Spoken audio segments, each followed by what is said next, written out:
and the discussion you've been awaiting, Jallianwalla Bagh to Punjab, Punjabis, Punjabiyat.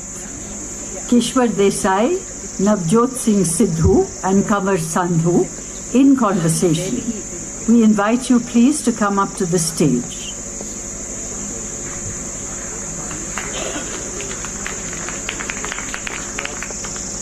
The new Kishwar Singh book, Punjab, Punjabis, Punjabiyat, covers aspects of Punjab ranging from history and geography to religion, politics, culture and more.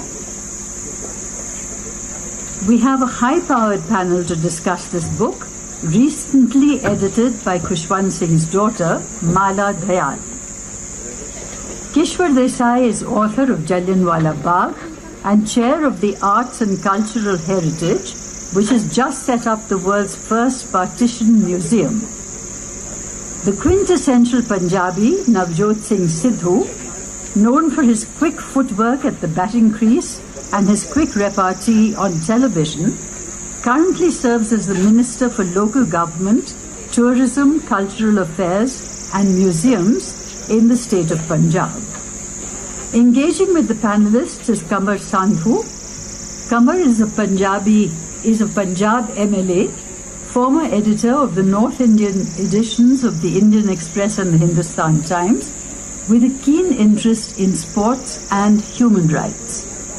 Punjab and its culture was very important to Kishwar Singh, and let us see if we can envisage the future from the past and the present of this rich region from the discussion that follows.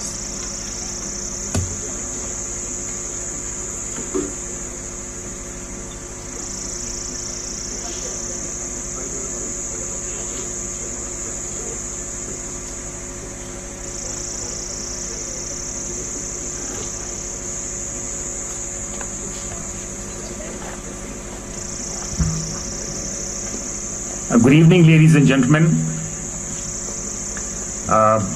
I think we're going to have a very interesting session. As already introduced, we have two very eminent panelists with us, Kishwar Desai. Other than what has been said of her, let me also add that a lot of us in Chandigarh and this region knew her as Kishwar Rosha.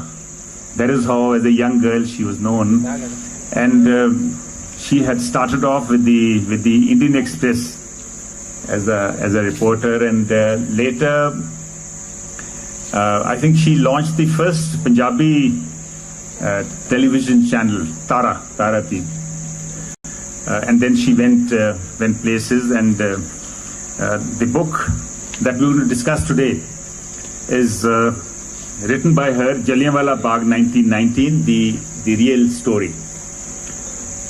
This is just the manuscript with us, and the book should be out in the next couple of days. We will also be discussing Sardar Kishwar Singh's book, which is edited by Mala Dayal, Punjab, Punjabi and Punjabiyat. And it's a very interesting subject, and I think should engage each one of us, because I see most Punjabis here in this gathering, and a lot of them from this region. And I don't think we could have had a better person than Navjot Siddhu to be talking of Punjab, Punjabi and the Punjabiyat, because he looks like a Punjabi. He walks like a Punjabi. He talks like a Punjabi. Party, that which needs to be proven is not worth a toss. And we'll be discussing, and I think it's also important that he's here with us, because we're going to start from the Jallianwalla Bagh and trace it to the Punjab of today.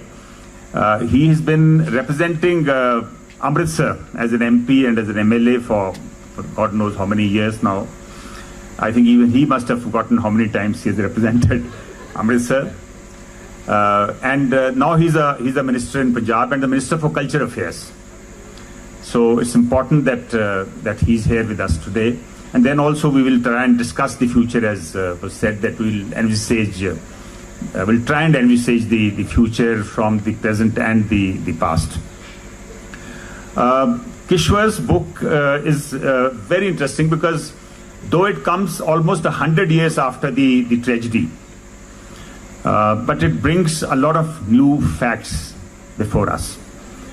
So, in fact, I'm quite tempted to reveal some of those new facts and some of the fallacies that she dispels, but I'll leave it to her. So what we'll do is, I think we'll ask each of them to talk for about on the subjects that they wish to talk for about 10 minutes each, and then we'll engage them with questions, and then we'll open the session.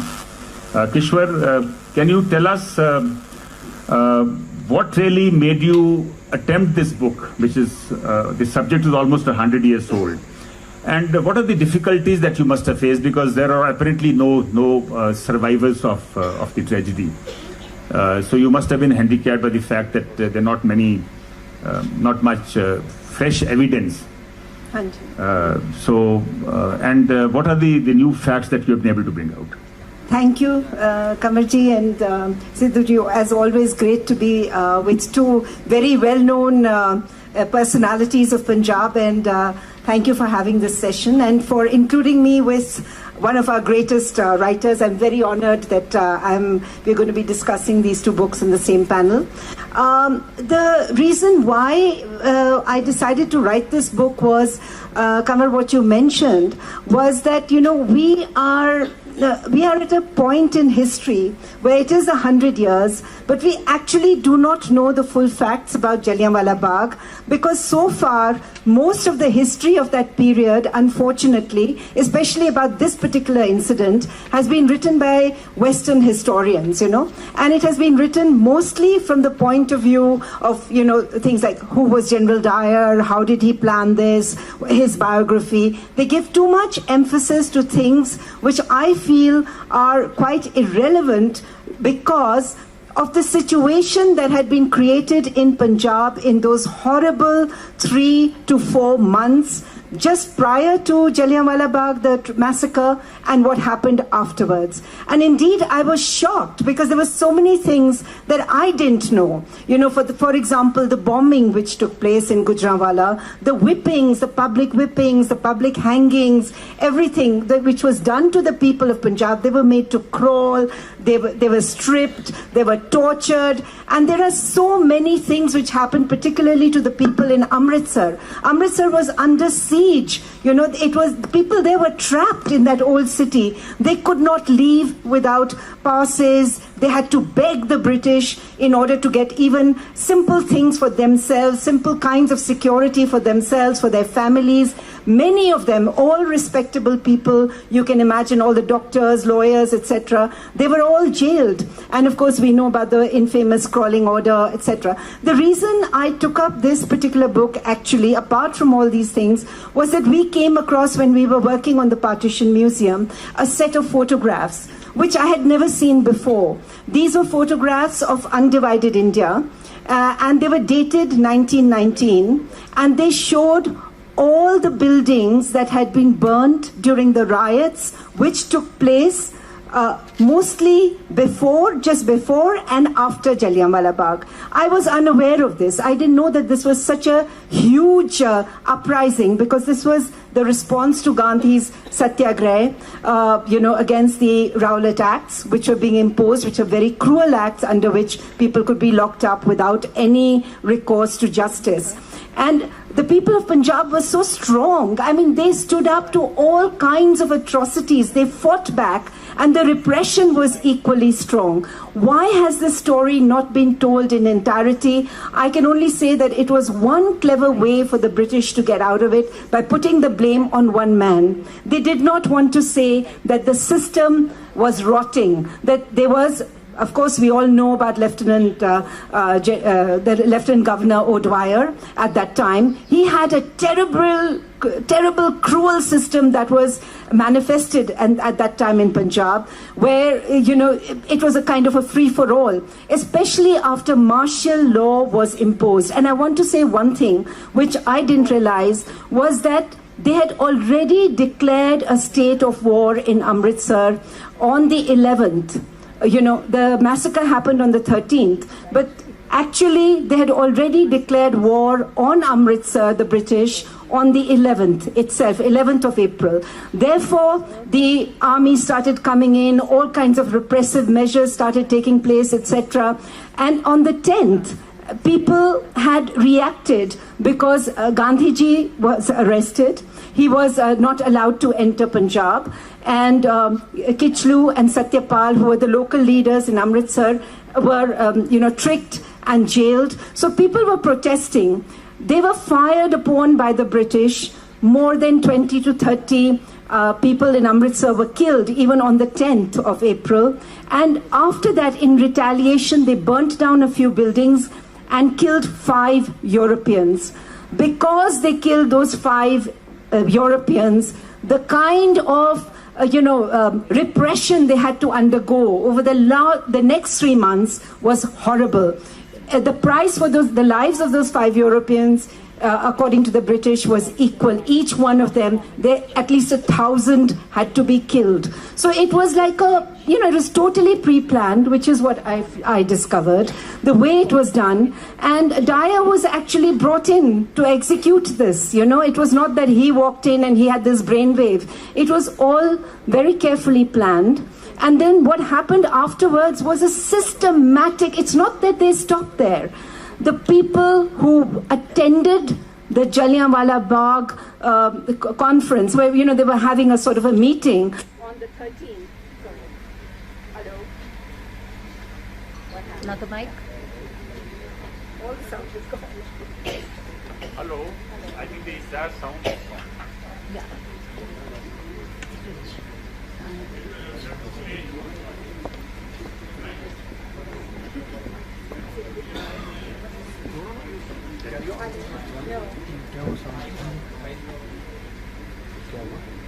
Hello. Just stand up and shout. No. I think Siddhu ji will be better than you at that. Hello.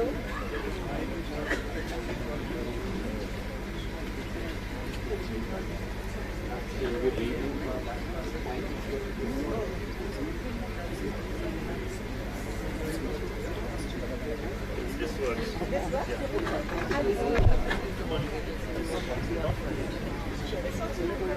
Hello.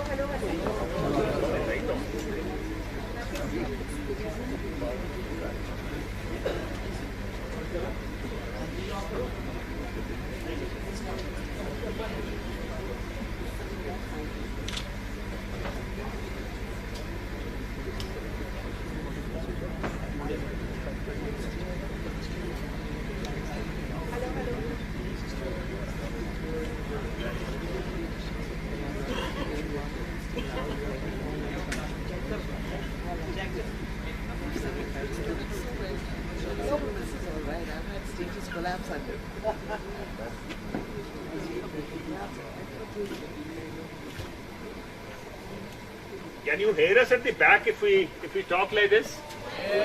Yes. Should we make an attempt?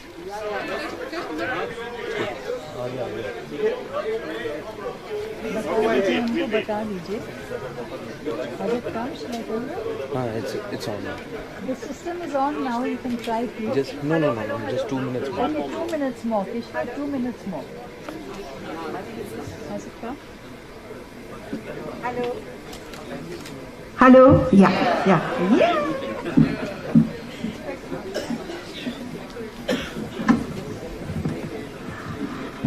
Okay, so I'll just very quickly wrap up in case this is sabotage by the British,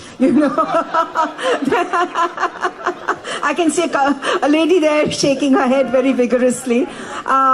So basically, what I discovered was that there was a lot of information. This is a story of undivided India. That was again something very interesting, because the martial law which was imposed, under which people were tortured, whipped, made to crawl, dishonored in so many ways, starved, beaten. You can just give the whole list of things which were, they were not even allowed to walk two abreast. If you were caught walking two people side by side, you were likely to be hauled up and you could be whipped publicly. The other thing which you had to do was, whenever you saw General Dyer, you had to salute him. And if he didn't like the way you saluted him, there was a particular way. You would be dragged off to the police station till you learned how to salute him. You could be again tortured, whipped, brutalized, kept out there. People were hung for these kind of offenses. I mean, it is ridiculous, the kind of breakdown that took place under the martial law which was imposed upon Punjab. So basically, when I started reading this, and of course, as I said, there was bombing which took place. They wanted to bomb Amritsar. That was the first time that there were aircraft. You must remember, this is just at the end of the World War. So the aircraft were available to the Lieutenant Governor, O'Dwyer, who had this brainwave that why don't we just use the aircraft to bomb people, so that then they will be terrorized, because they wanted to terrify everybody. You could not kill a European. The moment you do this, you are likely to suffer all of these for all these things. So Gujranwala was bombed. And this was bombing which was so random. It was meant to be targeting people who were holding meetings. But the guy would just fly down. He would see a bunch of people. He bombed even the Khalsa school. He bombed outside. There were just groups of women walking. He bombed that, those people. It was just anybody, anywhere. So the kind of facts that I started coming across appalled me. So why did we focus for so many years just on General Dyer?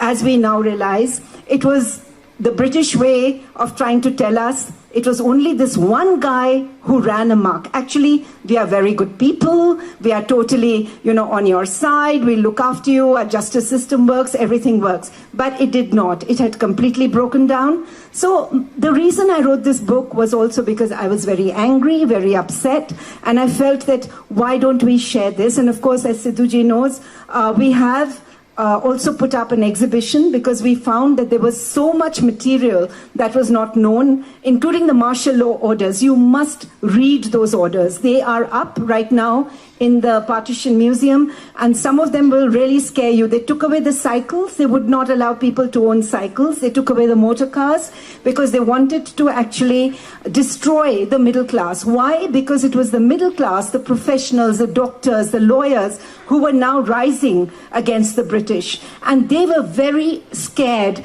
that this would spread to the soldiers who had just come back from the World War, and they were an organized group, and therefore the British had memories of 1857. It was not going to happen, because the Satyagraha movement was very different from the mutiny of 1857. But the Lieutenant Governor was in a hurry because he was leaving at that time. His term was coming to an end. He did not want to leave on a note where, people, his kind, 5 of the British had been killed on his watch. And he wanted to teach a lesson to Punjab. And it was one of the most cruel lessons that has ever been imposed, and a terrible one. And I do hope you'll read the book. But Kishwar, tell me, who was really to blame? Was it the governor, or was it Brigadier General Dyer? Because from your book it comes out that there were a lot of people, including the Deputy Commissioner, 2 other commanding officers, which included Major MacDonald and Morgan, who perhaps did not want such harsh measures. Yes.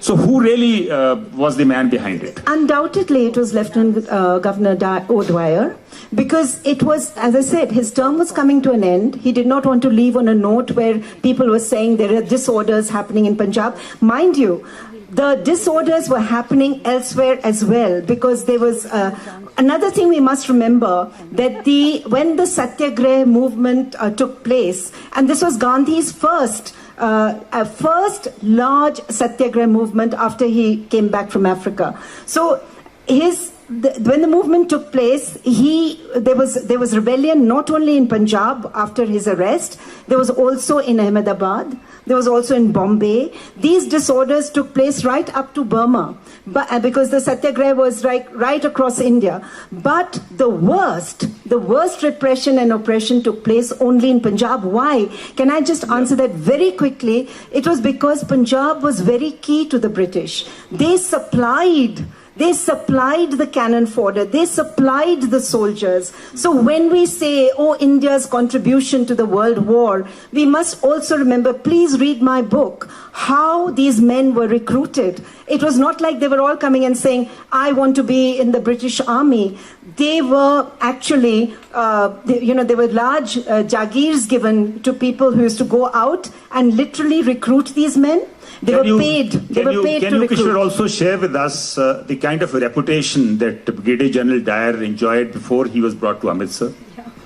Well, I think he was not a very highly regarded, officer. He, in fact, studied right here in that Bishop Cotton School. He was from Simla. He was right from here. His dad owned a brewery and, that kind of thing. So we have to remember, anybody from British Cotton, Bishop Cotton, please, please do look at your school's history with a little more, dismay. So he joined the army, but he was never regarded, as I said, as a very competent officer. And also because he came from the tradesman class, he was not also given his promotions the way he should have. He was not even a brigadier general. That is the most ridiculous thing that I found. He was given a temporary rank, which he had asked for. And he remained a colonel. Actually, he was a colonel when he was forcibly made to quit the army. So there were many things that were in this story which were popularized by the British, and we could sort of swallow it and say it was only one maverick who did this. Actually, it was a much larger conspiracy against Punjab. Kishwar, what kind of a role do you see of the leaders of that time, the Indian leaders of that time, which included Kichlu, Satyapal, and there's a character called Hansraj. Was he actually a plant, or was he a kind of a turncoat? I think it's difficult to prove whether he was a plant or a turncoat, because they very conveniently, as soon as the massacre had taken place, suddenly this guy turns approver, and the next we know, before the committees can be set up to investigate what happened during the massacre, he is given a commission and sent off to Mesopotamia. And unless I can get a quick ticket to go to Mesopotamia, I'm not going to be able to find out. But the fact is, he was very key to the planning. And throughout, as you said, rightly, that there is a very great suspicion. And if you piece all the evidence together, that the British had him in their pay, because he was the one man, even though despite the fact he's on the dais, he constructs a dais in Jallianwalla Bagh where the speeches are given, and then he very conveniently goes under it when the bullets start firing. Nobody else knows about this. No one else has that lucky escape that he does. And then later on, the British are very good at, rewarding him and things like that. So certainly he was very key to setting up the meeting, because he was the one who organized that particular meeting that took place at Jallianwalla Bagh. Okay.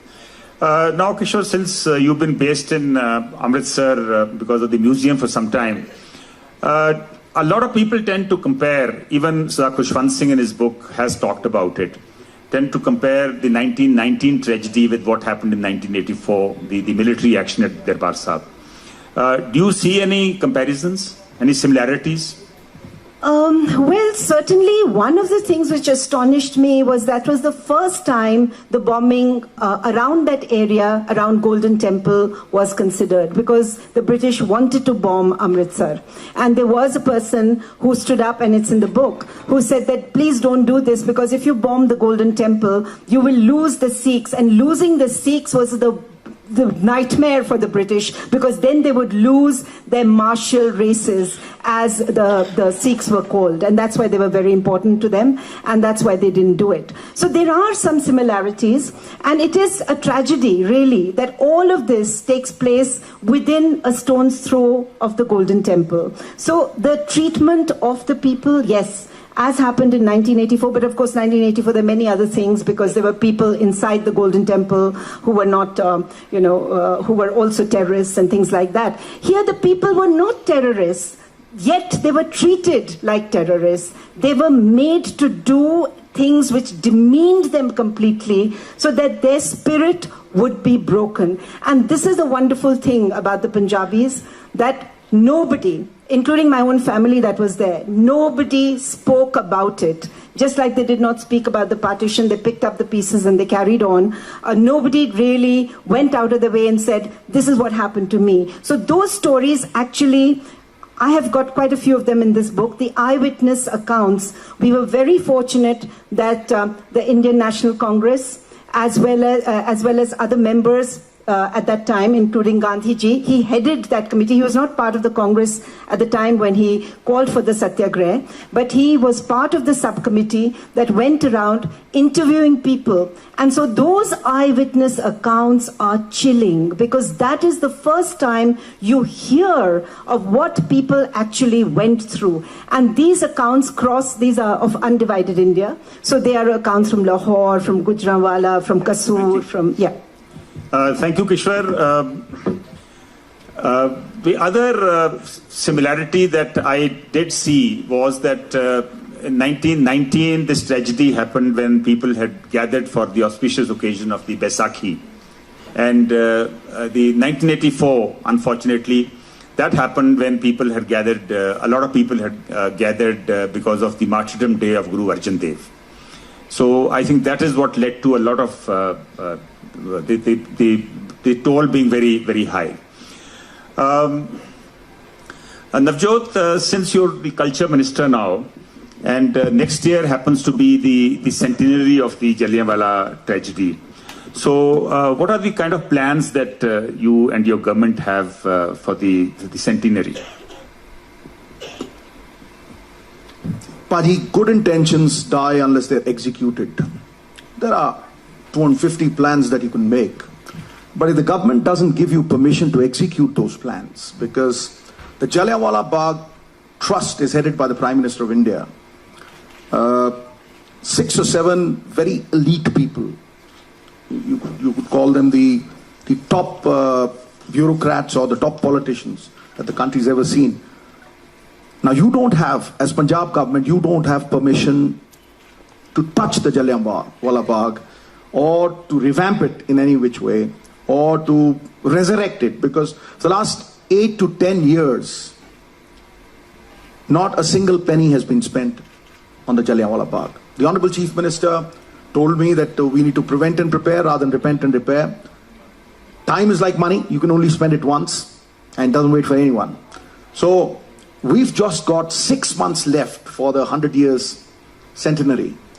And because the Indian government was in deep slumber, even Kumbhakarna would wake after 6 months. They've been fast asleep for the last 8 years, and I wrote to them.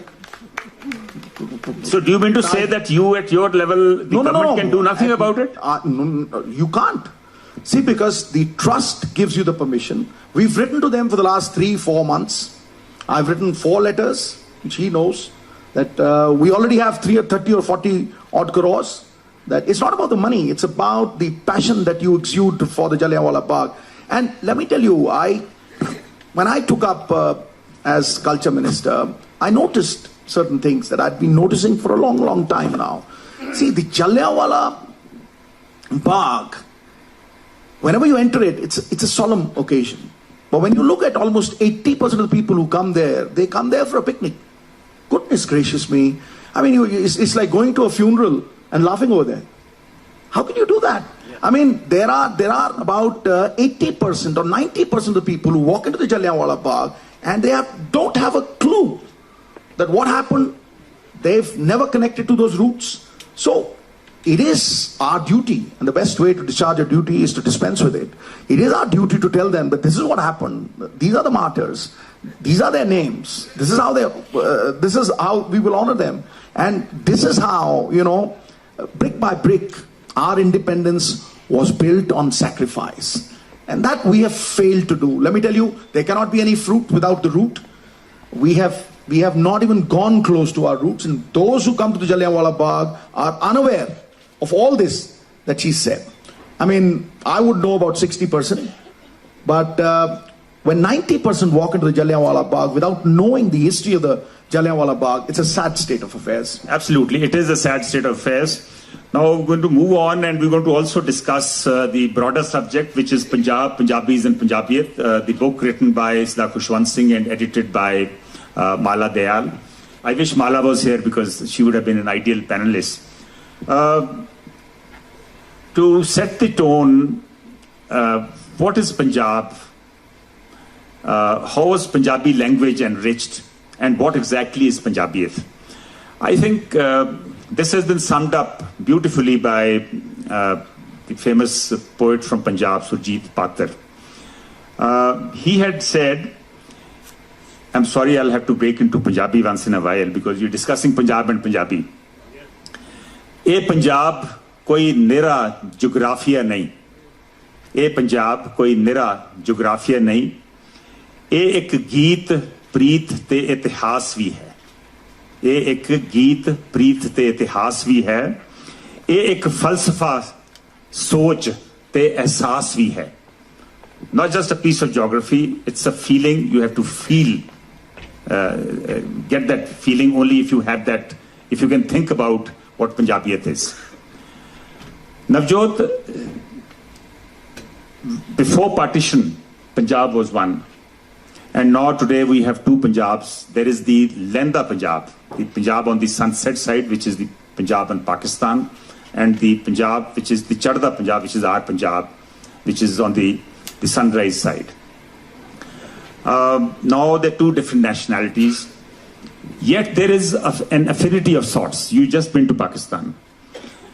What kind of affinity you think still prevails between the two Pakistans? Two Punjabs. Well, if I go to Tamil Nadu, Paji, I don't understand the language. There's just one or two words that I can, Vadakam or, one or two. Not that I don't like that food, I still can take idlis, but not for a long time. That culture is totally different. But if I go to Pakistan, the language is the same. Punjabi, you abuse 10 times in English and you abuse once in Punjabi, it overpowers everything. Zariyan hote zabardast ne. Paji galan de taadiyan maar rahe ho, tusi kamal kari jane. Ovi hote saying the true things only when you spoke Punjabi, right? So now I'll tell you a small story about the indomitable spirit which is Punjabiyat. It's about, the distance from earth to heaven is not a matter of altitude. It's a matter of attitude. There's a certain attitude which is attached to a Punjabi. There's a certain resolve, resilience, and, the never say die spirit. And I will actually, captivate in a small story that I, myself experienced. Now, everybody knows about Kapil Dev. Everybody knows about Kapil Dev, great Indian all-rounder.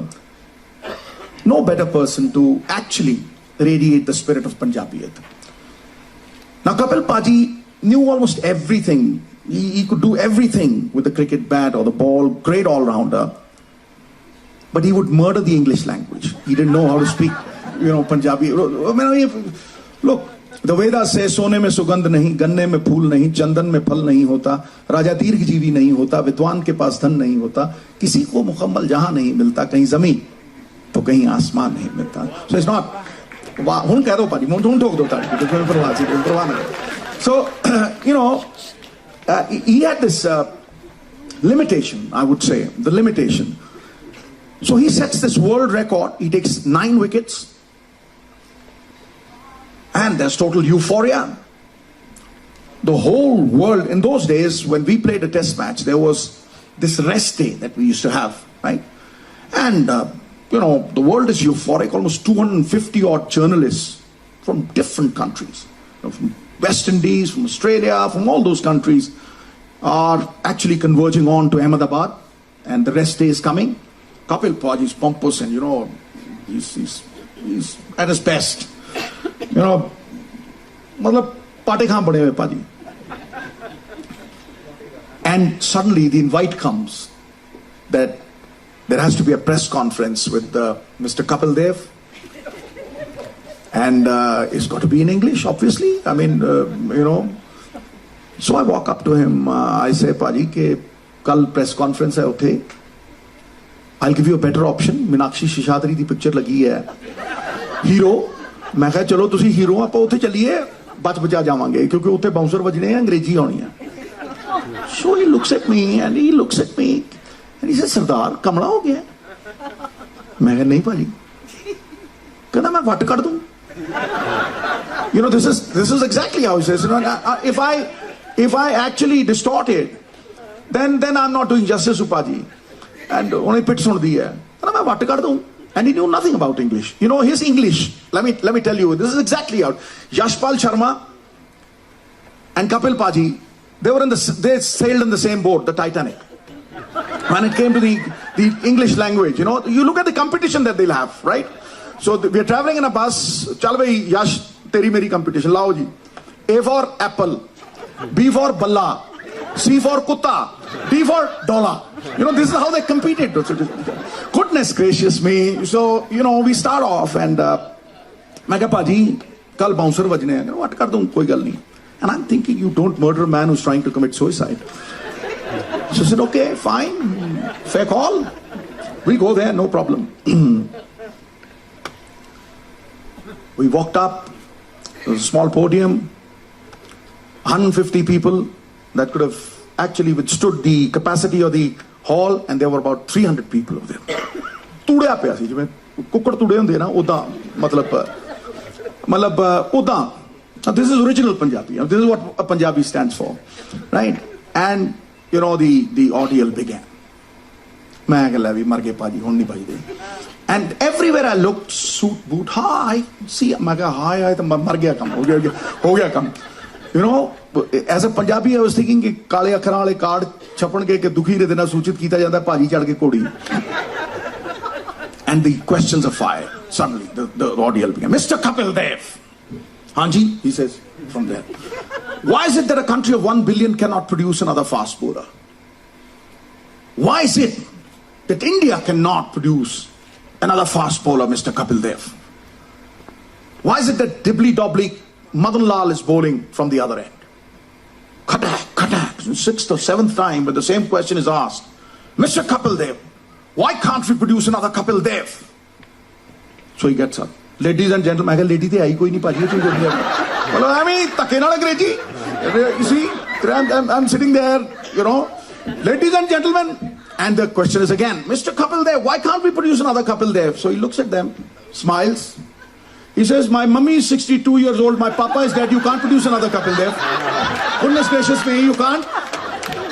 Good Lord, I ran out and then I had nothing to say after that, and I came back, I said, Paji.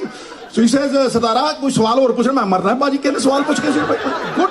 No, Navjot, this is Punjabiyat, I'm telling you now. A little more serious note. Okay, I'll come on a serious note, right? I'll come on a serious note.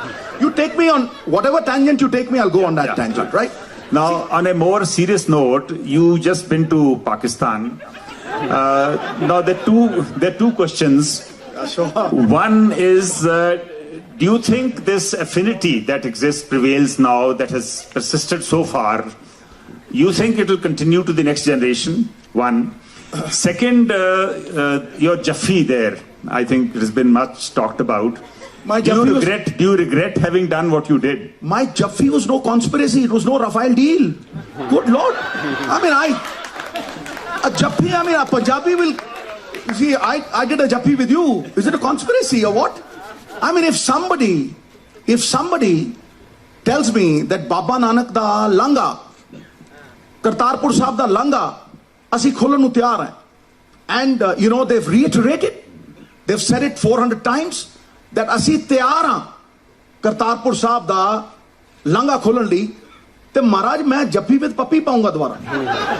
What are you talking about? I mean, for me, this is the only way I can express my affection. Huh? And I care two hoots about people who do dirty politics and that. I care two hoots. Goodness gracious me, I've lived my life on my own terms. Almost all absurdity of conduct arises when people imitate others. And you'll have to take that positive step forward. What have we gained in the last 60 years with this warfare? Tell me what? What did Punjab gain with the partition? What is Punjab? Punjab is Punjab. Panj Darya. Do udhar vagde hai, do idhar vagde hai, te ravi billi masi. Hanji, te Punjab kaada reh gaya? Kitthon tusi kehdi gall karde ho Punjab di? Kinne vandiya Punjab? Right? Punjab to baad Himachal chalya gaya, Haryana chalya gaya, sab chalya gaya. See, we've borne the brunt of all that. More than that, on a serious note, we've borne the brunt of almost all invasions that came through the Khyber Pass. And that's why Punjab is a martial calm. We withstood all that. In spite of all that, the great gurus, the ninth guru. So the second question, do you think this affinity will carry on to the next generation? Definitely yes. Definitely yes. The acerbic thing that happened, very disparaging to the core. 1947, generations have changed. See, we've come to a different generation. They want peace. And I've been to Pakistan, not once, twice, 4 or 5 times. It's not the people who don't want peace. It's the politician who doesn't want that peace. It's the politician, sir. And it's a game that you keep criticizing them, you keep abusing them, and you keep getting votes. This is not about votes. This is about our cultures. Mere geography. Lina karke tusi economic geography nu change nahi kar sakde paji. Tusi zabana nahi badal sakde. Tusi culture nahi badal sakde. Therefore, peace is the only way forward. Talks are the only way forward. Now I'll give you an example. Jerusalem. There is war happening. Left, right, and center.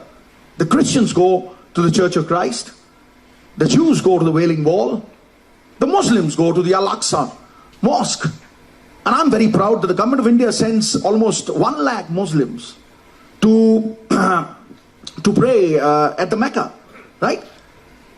The Sikhs have been forbidden to go to their Mecca. This is where Baba Nanak spent 18 years of his life. I'll give my life to open that corridor. I'll give my life to open those borders. If Karachi and Mumbai are open today, why not Lahore and Amritsar? Saab sarkaran nu main udda manu, udo manu sarkaran nu jadon koi saag makki di roti kha ke Amritsarੋਂ Lahore ja ke biryani kha ke wapas mud aauga sham nu udan manu sarkaran nu main. Navjot, since we're also talking about the book Punjab, Punjabis and Punjabiyat, there is a chapter in the book on understanding Sikh politics. Now, Sardar Kishwar Singh mentions 2 problems that the Sikhs and the Punjabis are facing. One is for the Sikhs to have a separate identity and yet retain the kinship with their parent religion. They came out of Hinduism. Now, this is a conflict that they are facing, and a lot of people tend to go a step further and demand a Sikh homeland, a nationhood for the Sikhs. Now, he's been talking about it, and he feels that the onus is on the government of India to break this impasse and negotiate talks and accept some of the demands of the Punjabis and the Sikhs. How do you see this? Look, I'm an Indian first, and then a Punjabi. Right? I cannot even foresee anything of that sort because it impinges and impedes on the Constitution of India. And that is what Punjabiyat stands for. Make no mistake about it. Baba Nanak to Guru Gobind Singh Pacha. They are all one. ਚਾਰੇ ਵਰਨਾ ਦੇ ਲਈ ਚਾਰੇ ਦਰਵਾਜ਼ੇ ਖੁੱਲੇ ਆ ਦਰਬਾਰ ਸਾਹਿਬ ਦੇ ਆਵਾਜ਼ ਗੂੰਜਦੀ ਹੈ ਉੱਥੇ ਭਾਜੀ ਅਵਲ ਅੱਲਾ ਨੂਰ ਉਪਾਇਆ ਕੁਦਰਤ ਦੇ ਸਭ ਬੰਦੇ एक नूर ते सब जग उपजा कौन पले को बंदे मानस की जात सब है एक है पहचान वो when all mankind is one when India is one how can you even think of it but how can we move forward to where the situation today is we can move forward 250 times if economic policy is there if the borders are opened if the visas are eased out if people to people contact happens if economic what will I say enhancement ਜਦੋਂ border ਖੁੱਲਾ ਸੀ when the borders were open look this was called the silken route our ancestors would is your government working towards that look will it take it up with the government of India the central government has to take the initiative I've been shouting hoarse and the first time I spoke in the parliament I said I hate to scream I long for peace but it is the wheel that squeaks that gets the grease and what did I say over there I said that there is not even a quarantine facility at the border ਤੇ ਉਦੋਂ ਉੱਥੇ ਕਰੀਬ 50,000 ਬੰਦੇ meat ਦਾ ਕੰਮ ਕਰਦੇ ਹੁੰਦੇ ਸੀ ਉਹ ਕਹਿੰਦੇ ਭਾਜੀ ਜੇ ਅਸੀਂ 20 ਕਿਲੋਮੀਟਰ ਜਾਣਾ ਹੈ now this is something that you must actually ponder on ਅਸੀਂ 20 ਕਿਲੋਮੀਟਰ ਜਾਣਾ ਹੈ ਤੇ ਸਾਨੂੰ ਕੁਆਰੰਟਾਈਨ ਲਈ 450 ਕਿਲੋਮੀਟਰ ਪਹਿਲਾਂ ਦਿੱਲੀ ਜਾਣਾ ਚਾਹੁੰਦਾ ਫਿਰ ਵਾਪਸ ਆ ਜਾਂਦਾ ਉਦੋਂ ਬੱਕਰਾ 20 ਕਿਲੋ ਦਾ 15 ਦਾ ਰਹਿ ਜਾਂਦਾ I mean how can you do that actually how can you have rules that kill a community how can you have rules which are biased सरकारें तमाम फिर ना कहना सिद्धू ने शेर नहीं सुनाया सरकारें तमाम उम्र यही भूल करती रही सरकारें तमाम उम्र यही भूल करती रही धूल उनके चेहरे पे थी और आईने साफ करती रही beautiful that's what it is now we have about 5-7 minutes before we close so we'll take some questions whatever language you wish to ask in please go ahead पाजी 5-7 minutes अजे ते डीजल इंजन गर्म होया incidentally Navjot has another session tomorrow after lunch so I think wherever we leave behind today we can take up tomorrow that session is about my life my experiences ladies and gentlemen of high esteem I would share a few experiences that I've had. Well, that will be tomorrow. Now, any questions there? Yes, please. Yes, please. Please go ahead. Just let the mic come to you, please. Now I know he's in the opposition. Does the panel empathize with the current political discourse in Punjab? I mean, it's shifted from the positive development agenda to a more religious agenda. Very good question. I mean, we've already borne the brunt many times. Very good. And a neighbor is, always happy to fish in troubled waters. So, who would you want to address the question to? Siddhu Saab and probably ma'am also. No, that's a very appropriate question. I mean, that's $1 million question that every Punjabi asks. That who's going to pull us out of this quagmire? Am I right? Yes. I mean, you're talking about the resurrection of Punjab, isn't it? Right. Chote pai Punjabi mase rangar to nahi dawe, Ahmed Shah Abdali to nahi dawe. When Ahmed Shah Abdali used to raid, people used to say, and it's written in these books also, khada pita laheda baki Ahmed Shahida. I'm coming to the present situation, Baji. I have to make the Bhumika also. It's my way or the highway. I mean, you could be a moderator, right? So it's my Bhumika banni hai. If we could get up from there, to cut a long story short, because Baji says so, I respect him, right? To cut a long story short, if Punjab has to actually come back, resurrect, and somebody has to sing the Renaissance song for Punjab, we have to. Paji, hun mainu bol len. Fir tusi rang ch bhang pa rahe मैं तो तैयार हूं पाजी मैं तो क्या मैं तो well, we are okay with it I think there are drinks after this the choice is yours no it doesn't matter at all so now I'll tell you see this is a very very good question so I'd like to address it right in the last 10 years Punjab has been left reeling under a debt of 1,63,000 crores. Am I right? That's right. Before that, there was 30,000 crores. The last 1 year that has gone by is another additional 18,000 crores. And at times I ask my good friend Mantri Paji and even the Chief Minister, and during important discussions I tell them that 18 into 5, in the next 5 years, if we leave another 100,000, 1 lakh crore assi chhad gaye, then how are we different? Now I'm addressing the problem. If you have to actually get the income up, the roaring economies of the world over, if you look at the roaring economies, Japan, Germany, America, England, they digressed. They digressed towards the manufacturing sector. Because Punjab does not have, 10 acres, 15 acres of land holdings. Today, I mean, there are 10 lakh people who have 2.5 acres, 3 acres, 4 acres and 5 acres. So those dwellings, ਜਦੋਂ ਕਿਸੇ businessman ਦੇ ਘਰੇ ਮੁੰਡਾ ਪੈਦਾ ਹੁੰਦਾ ਉਹਦੀ ਦੁਕਾਨ ਖੁੱਲਦੀ ਹੈ, ਜੱਟ ਦੇ ਘਰੋਂ ਜਦੋਂ ਮੁੰਡੇ ਦੋ ਪੈਦਾ ਹੁੰਦੇ ਉਹਦੀ ਜ਼ਮੀਨ ਵੰਡੀ ਜਾਂਦੀ ਹੈ. Now that's true. I mean, it's absolutely true. So we have unskilled labor, and that's the big problem. We have unskilled labor, we have semi-skilled labor that can only be assimilated in the manufacturing sector. Until and unless we digress towards the industrialization of Punjab, we cannot progress. It's impossible to even think of. That's one. I'll go to 5 or 6 things. The remedies. So far our remedies have been worse than the illness. And that I categorically say.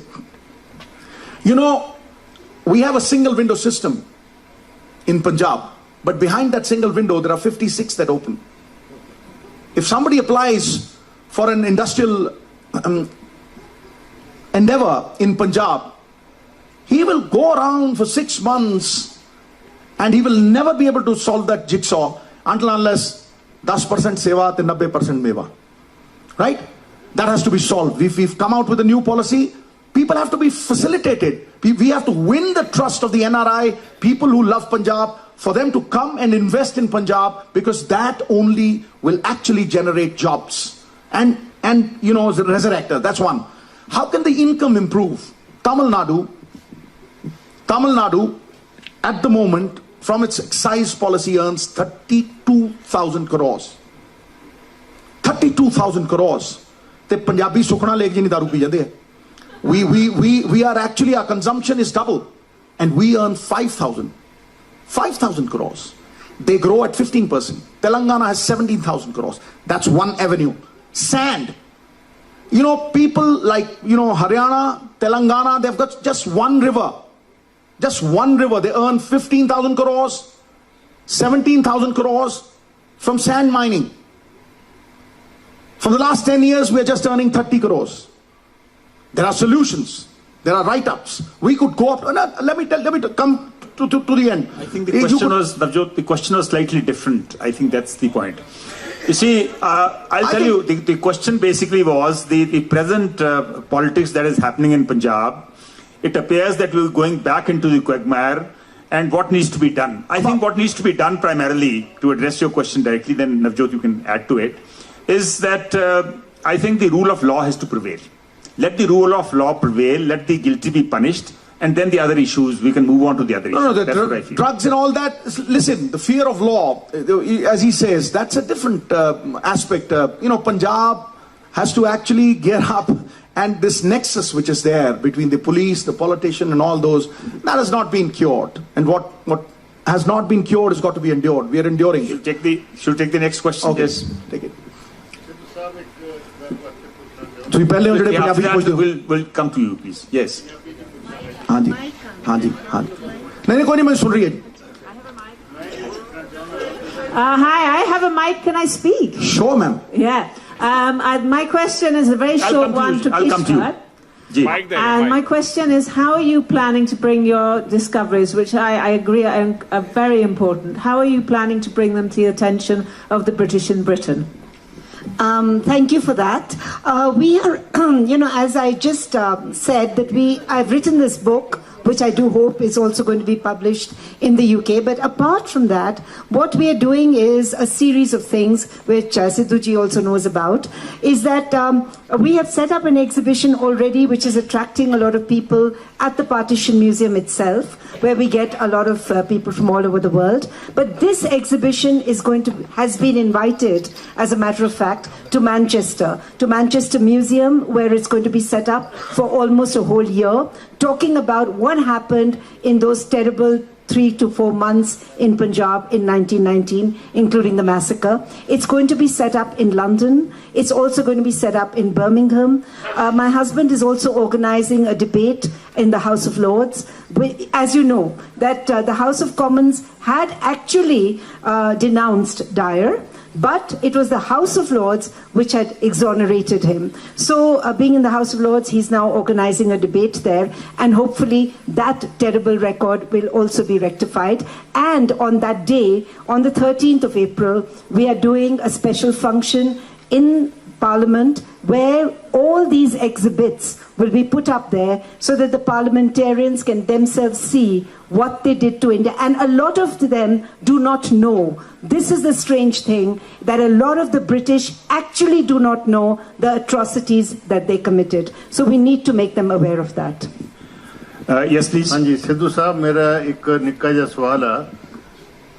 ਤੁਹਾਨੂੰ ਮੈਂ ਜੀ ਆਇਆਂ ਕਹਿਣਾ ਵੀ ਤੁਸੀਂ ਕਰਤਾਰਪੁਰ ਸਾਹਿਬ ਦੇ ਲਾਂਘੇ ਲਈ ground ਤਿਆਰ ਕੀਤੀ ਆ ਚੰਡੀਗੜ੍ਹ ਪੰਜਾਬ ਦੇ ਪਿੰਡਾਂ ਨੂੰ ਉਜਾੜ ਕੇ ਬਣਿਆ ਉੱਥੇ ਦੀ ਸੈਂਟਰ ਗਵਰਨਮੈਂਟ ਨੇ ਉੱਥੇ ਦੀ ਜਿਹੜੀ ਬੋਲੀ ਆ ਅੰਗਰੇਜ਼ੀ ਥੋਪਤੀ ਉਹਨਾਂ ਤੇ ਉਹਦੇ ਬਾਰੇ ਵੀ ਤੁਸੀਂ ਕੁਝ ਕਰੋ ਨਾ ਸਾਰੇ ਪੰਜਾਬੀ ਬੋਲਦੇ ਆ ਉੱਥੇ ਉਹਨਾਂ ਦੀ ਮਾਤਰੀ ਭਾਸ਼ਾ ਇੰਗਲਿਸ਼ ਕਰਤੀ ਆ ਤੇ ਦਫ਼ਤਰਾਂ ਦੀ ਭਾਸ਼ਾ ਅੰਗਰੇਜ਼ੀ ਕਰਤੀ ਆ ਉਹਦੇ ਬਾਰੇ ਵੀ ਕੁਝ ਦੱਸੋ ਇਹ ਸਾਡੇ ਨਾਲ ਧੋਖਾ ਹੋਇਆ ਭਾਜੀ I mean, you see, it was a commitment.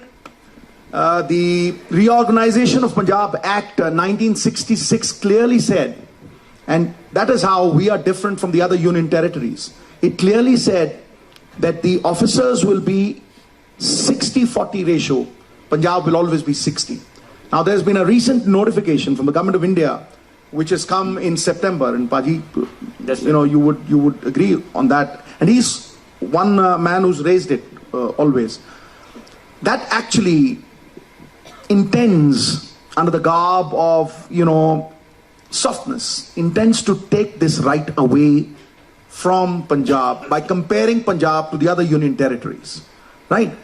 Punjab pind ujad ke Punjab baniya, har chithi Punjabi ch likhi jandi si, Punjabi zaban rani si, ਪਹਿਲਾਂ ਪਿੰਡ ਲੈ ਕੇ ਪੰਜਾਬ ਦੀ ਪੰਜਾਬੀ ਖੋਈ ਫਿਰ ਹੋਰ ਬਹੁਤ ਹੱਕ ਖੋਏ ਹੁਣ ਜਿਹੜਾ ਇਹ 60-40 ਦੀ ਰੇਸ਼ੋ ਹੈ ਇਹ ਵੀ ਖੋਣ ਲੱਗੇ ਹੈ ਔਰ ਹੋਰ ਯੂਨੀਅਨ ਟੈਰੀਟਰੀਆਂ ਦੇ ਨਾਲ ਉਹਨੂੰ ਕੰਪੇਅਰ ਕਰਨ ਲੱਗੇ ਹੋਏ somewhere down the line you'll have to raise the voice and on a united front. It's not necessary that party politics has to dominate everywhere and you've got to criticize just for the heck of criticizing.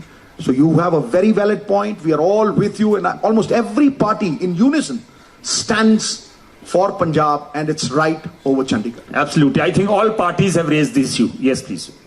Good evening, esteemed panelists. My name is Akshi. I'm representing the Punjab Public School, Napa. My school. Thank you. So, keeping in mind the young generations and the Western influence and exodus of Punjabis from Punjab moving to Canada and other countries, I would like to ask you, as a young member, as a young Punjabi rather, what are your expectations from the young generation who are constantly under the Western influence? How do you expect that they will carry the Punjabiyat? It's a very good question. I think also, what are you doing? What is your government doing to make sure that they don't have to go for greener pastures abroad? See, this is the biggest problem that Punjab faces. And young lady, your question bears ample testimony to the fact that in the last year, the IELTS exam, where Punjabis actually want to go abroad, we have actually sold assets worth 67,000 crores. And the fees that we have given foreign universities and foreign schools is 27,000 crores. That means the education system in Punjab will give you degrees, but not jobs. Right? And you're not talking education, you're talking quality education. Samast unnati ka aadhar hai atmanirbharta. The old good old Vedas saying that shiksha kaam denu gaye hai, har ichha ko pura karne wali. Ye wo dhan hai jo videshon mein bhi aapko koi chura nahi sakta aur ye insaan ko atmanirbhar banata hai. This is what we need to do, because talent is nothing without opportunity. We need to give them opportunities. We need to channelize the energies of the young. I mean, those energies can only be channelized through good policies, through opportunities, through job generation. This is where I was coming from when I was cut short. But anyway, I mean, somewhere down the line, young lady, the opportunities are better over there. But having said that, I'd like to tell you a story. Not all of them that go abroad are happy. I have seen almost 60% of people who leave Punjab have sold 1 or 2 acres of land. They are duped by the operators who actually send them abroad. And when they go abroad, what a normal human being would get for 1 hour, they get 1/3 of that. And you know, my cousin, his son went to England, and I asked him, मैं कहा भाजी की गल बाहर मुंडा भेज रहे हो? ओ मेरा मुंडा तो शाह बन गया। मैं कहा शाह किदां बन गया? वो तो चले इंग्लैंड। मैं कहा जी चलो इंग्लैंड चलो।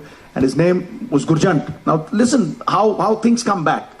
So I had to go to England for 6 or 7 days, and I went to the Louvre in England. As I landed, I went to the Louvre, and as I was washing my hands, I saw Gurjant right behind me, and he was cleaning the Louvre. So I went up to him, I touched his shoulder, I said, Gurjant, beta. So he looked at me, he was so baffled, flabbergasted, and he wept. He just kept his head on my shoulders and he wept for 15 to 20 minutes. He says, Paji, main wapas jana chahna. You know, that's such a sad part of Punjabi life today, that your question really pricks the imagination. Your question is so pertinent. And if there's one question which stands out today, which needs chintan, not chinta. जो समय चिंता में गया वो कूड़ेदान में गया, जो समय चिंतन में गया वो पुण्य की तिजोरी में. It's your question, young lady. God bless you.